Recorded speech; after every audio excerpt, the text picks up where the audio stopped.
I posted a photo of Andrew Basiago, who in 1972 went back to see Abraham Lincoln give the Gettysburg Address, and the response was terrible. Almost everyone who gave it a thumbs down, as if to say this didn't happen. Andrew Basiago is an attorney today, practices in the state of Washington. Articulate, cogent, and credible. Not incredible. He is credible.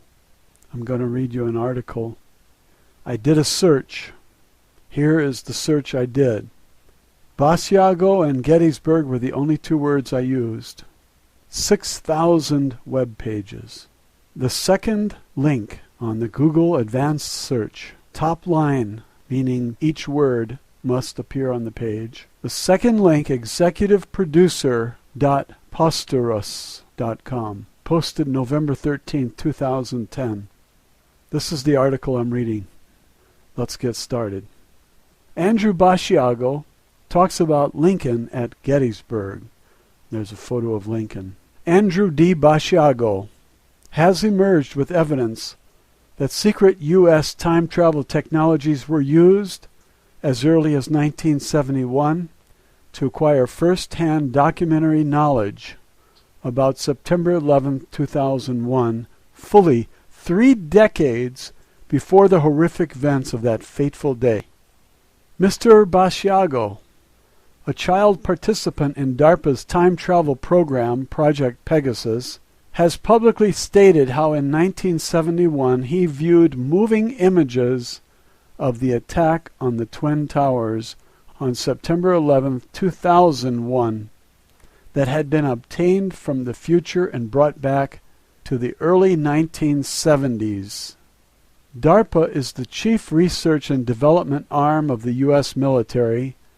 The Defense Advanced Research Projects Agency, DARPA, created the precursor to the Internet, ARPANET, and has a penchant for trumpeting its advances, such as putting surveillance cameras on the backs of bumblebees and other exotic achievements in military science.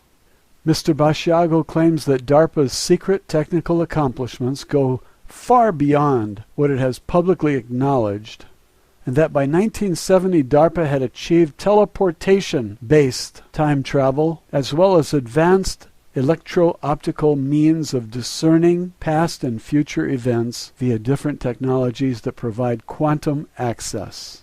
Mr. Basiago has described how, while serving in Project Pegasus, he viewed moving images of 9/11 at the secured U.S. Defense Technical Facility where they were processed after being retrieved from the future, the Aerojet Corporation facility that once stood at the corner of Bullock Avenue and Leroy Place in Socorro, New Mexico. According to Mr. Basiago's whistleblowing testimony, Donald H. Rumsfeld, the sitting U.S. Secretary of Defense on September 11, 2001, was the defense attaché to Project Pegasus during the early 1970s when Rumsfeld was officially serving as a counselor to President Nixon and member of his board of wage and price stabilization.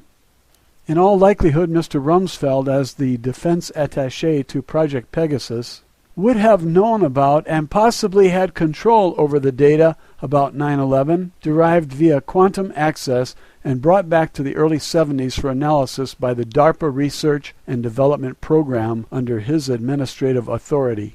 Mr. Basiago's eyewitness account that Secretary Rumsfeld and others knew about 9/11 decades in advance because data about it was gathered via DARPA's secret time travel program unlocks several of the more enigmatic facts in the 9/11 literature and may be the key to society's unraveling of the ultimate accountability for the false flag operation that took place on September 11, 2001.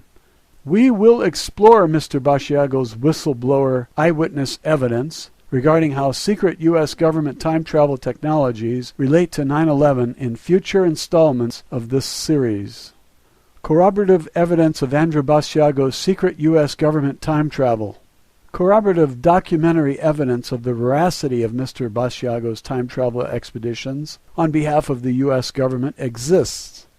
This documentary evidence consists of a photograph of Mr. Basiago taken at the scene of the U.S. President Abraham Lincoln's Gettysburg Address on November 19, 1863, after he was teleported to that location in the time-space continuum via DARPA time travel technology. And then there is an audio recording, Coast to Coast AM, November 11, 2010, Hour 3. Now, George Noory is talking to Andrew Basiago about Gettysburg, and I want to play that for you because it's interesting. Thank you for listening. Here's the recording. You're there as a spectral presence in that time and place, but not there entirely physically.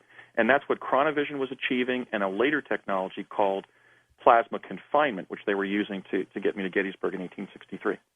And let's talk about Gettysburg. We've got this incredible photograph that you gave us. It's up there on the coasttocoastam.com website. Explain that and why Gettysburg. Why'd they send you back there? Actually, it took place in the spring of 1972.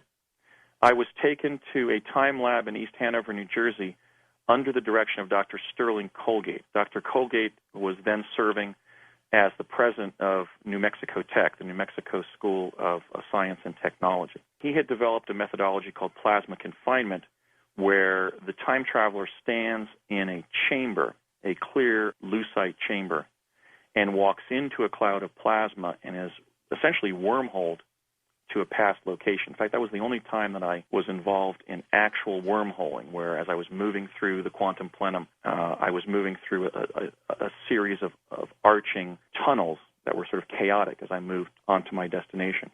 The reason that I was invited to go there was essentially as a reward for performing so well in the project. My father and Dr. Colgate asked me whether I wanted to go see Abraham Lincoln give the Gettysburg Address. They thought it was going to be a great thrill for me to do that. But in fact, I was thinking back to my history education in the program and also my conventional schooling and imagining that 1863 portrait of Abraham Lincoln by Alexander Gardner, where he looks basically like a chimpanzee in a black suit. And I was terrified by the notion of seeing Abraham Lincoln as he might appear during his life. It was sort of a Boo Radley moment in my childhood to even contemplate. So I actually begged off, and Dr. Colgate said, well, Ray, to my father, well, Ray, let's come back in 2 weeks and ask Andy whether he wants to go. So my dad drove me up again, up Ridgedale Avenue, up to the time lab in East Hanover, and they asked me the same question. And really, to please my dad, I said, sure, I'd like to go and go see the Gettysburg Address. So a woman named Valerie, I remember her first name, dressed me as a Union bugle boy, and I was invited to enter the plasma confinement chamber. Actually, before that, my dad took a pen or pencil rather, and he had a kind of a mimeograph of an 1863 map of Gettysburg. And he showed me that there was a north-south arterial through the heart of Gettysburg that in the northwest branched off on another road. And they were going to put me down via plasma confinement right on the side of that road so that I could ask a passerby which way Gettysburg was and then walk straight into town, into the very sort of minimal downtown that then existed, where Lincoln was going to be giving the Gettysburg Address on a dais about 3 feet off the ground, right in front of the cemetery there. So I walked inside the chamber. I walked into the cloud of plasma under confinement, and I had this hellacious journey to Gettysburg where actually my hat was ripped off, both of my shoes, and one of my socks. Oh. And I popped into view next to that road northwest of Gettysburg. I could smell ozone. I was feverish. I was then reacting to the rather brisk autumn air, and I realized I only had one sock on. So my training took over, and I sat down, and I pulled off the other sock and threw it into the bushes, because I figured if I'm going to be walking into Gettysburg barefoot, I should be entirely barefoot. So I then began walking without a hat. I didn't have a jacket. I was just dressed in the jersey of a Union bugle boy, no shoes. I met a gaunt teenage soldier, a Union soldier, walking along the side of the road, and I yelled to him, as my father had instructed me, "Hey, friend, which way Gettysburg?" And this individual stopped and squared his shoulders in the direction I was going and pointed that way. You're going in the right direction. So I spent about, I would say, 20 minutes walking past farmhouses and really utterly shivering in the cold autumn air. And I got into downtown Gettysburg, and I thought, I better find some warmer clothing here because I'm not going to be able to stand seeing Abraham Lincoln give the Gettysburg Address. And how long are you supposed to be there? I beg your pardon? How long are you supposed to be there before they yank you back? I was expecting to be there only long enough to see the Gettysburg Address. And the paradox of this, it really shows how advanced their time travel technologies were by this time. We're talking 1972. in some of these probes, certainly the chronovisor probes, I'm not certain about plasma confinement. They were actually able to see us where we were located in the quantum hologram. So I was anticipating being there for several hours, but really just long enough to see the Gettysburg Address. So I walked down to downtown Gettysburg, and I went up on some of the wooden sidewalks that were in front of the downtown Gettysburg a storefront. So, Andy, there you are. You're little, you're shoeless, you're almost coatless, you're freezing, and you're walking into Gettysburg to see President Lincoln's address. What happens? Well, I walked into downtown Gettysburg, which really didn't even resemble a downtown area. It was just really a cluster of buildings that looked like housing, with some of them with multiple stores occupying some of them.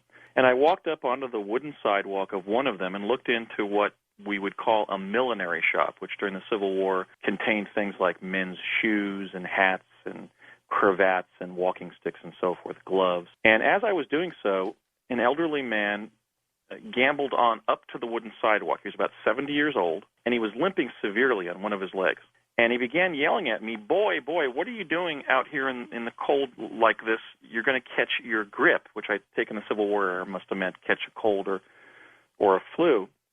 And I've identified that man from historical photographs as a Gettysburg cobbler named John Lawrence Burns.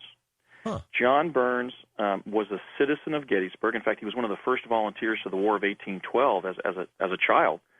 And when the Battle of Gettysburg swept through and past Gettysburg in July of 1863, he volunteered as a Union sharpshooter, was wounded in the hip, and was surrendered by Confederate forces under a flag of surrender back to the Union forces, and was discharged from the battlefield. And so when I identified this man from historical photographs and realized it was the man who then took me inside the millinery shop to outfit me with a jacket and shoes because he was concerned about my well-being, I really found three things that were quite startling historical correspondences. One, of course, was his appearance.